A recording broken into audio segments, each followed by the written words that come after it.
NASA astronauts Sunita Williams and Barry Wilmore are set to fly Boeing Starliner capsule, and they expressed confidence in the spacecraft's ability to return them home once NASA and Boeing resolve the thruster issues that have extended their mission unexpectedly. I have a real good feeling in my heart that the spacecraft will bring us home, no problem. The first two astronauts to fly Boeing's Starliner capsule say they're confident it can bring them home. They've already been in space much longer than expected. Barry Butch Wilmore and Sunita Sunny Williams had their first news conference since docking to the International Space Station more than a month ago. Absolutely confident. I feel confident that if there was a problem with the International Space Station, we can get in our spacecraft and we can undock, talk to our team, and figure out the best way to come home. The veteran NASA astronauts and former U.S. Navy test pilots are waiting for the company and the U.S. Space Agency to fix an array of thruster issues.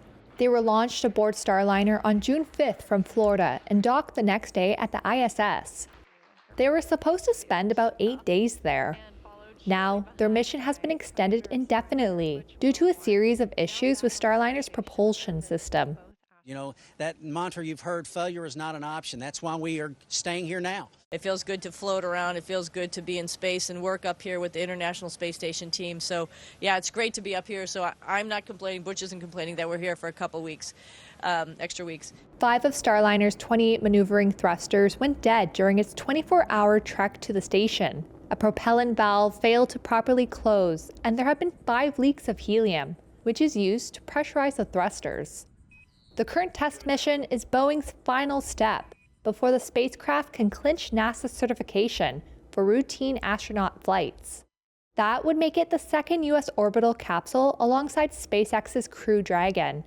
A NASA chief has said extra testing could last at least a couple of weeks before Starliner gets the green light to bring the astronauts back to Earth. NASA and Boeing have said it is capable of getting them home in the event of an emergency on the ISS. But the capsule is not approved to fly home under normal, non-emergency circumstances until its thruster issues are resolved, or at least better understood. NASA and Boeing officials have emphasized that the two astronauts are not stranded in space.